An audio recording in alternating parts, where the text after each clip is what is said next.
that I will protect. I state your name. Stephanie Berganyo, Having been elected as having been elected as of the Cagayan de Oro Press Club, Cagayan de Oro Press Press Club, Club, do solemnly swear do solemnly swear that I shall discharge all the duties that I shall discharge all the duties and responsibilities and responsibilities attached to my position attached to my position, for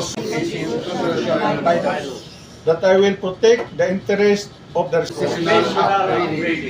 and in the observance of your business code of ethics, that I will promote causes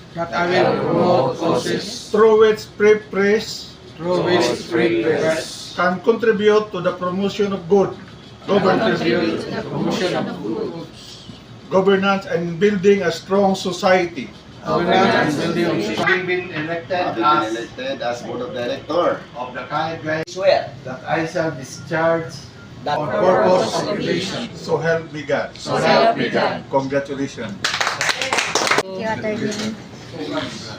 Congrats, man. Everyone. Sir, congrats.